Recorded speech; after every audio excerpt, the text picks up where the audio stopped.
तर आजच्या व्लॉगमध्ये दाखवणार आहे कोराडीमधले भारतीय भवन. गेल्या हा व्ह्यू बघून तर तोंडातून शब्दच निघत नव्हते. म्हणजे इतकं सुंदर वातावरण आणि तो व्ह्यू एकदम मनमोहून घेईल असं काहीतरी होता. आता तिथे नेमकं आहे काय? सगळ्यात अगोदर तर आम्ही गेलो होतो सीता, राम, लक्ष्मण, हनुमानजी यांचे दर्शन वगैरे घेण्यासाठी. तिथे दर्शन वगैरे घेतले छान आणि नंतर तिथे पूर्ण फ्रेम लागलेल्या होत्या त्या बघण्यासाठी. आता तिथे कोणत्या फ्रेम होत्या?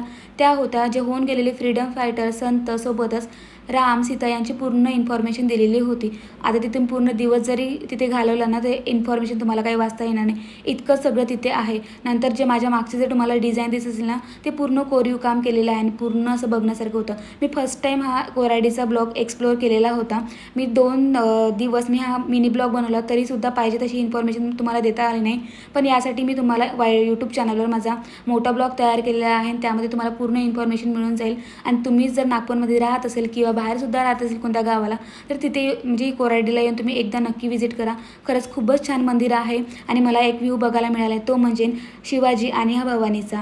पाहिजे तसा मला मिळाला नाही, कारण ॲटोमधून मी घेण्याचा प्रयत्न केला, पण ॲटो होता फास्ट आणि तो व्ह्यू काही आला नाही. जर तुम्ही कधी गेला तर नक्कीच बघा, खरंच खूप सुंदर बघण्यासारखं आहे आणि तुम्हाला मोठा ब्लॉग हा उद्या तुम्हाला मिळून जाईल. चला आजच्यासाठी इतकंच. Bye bye.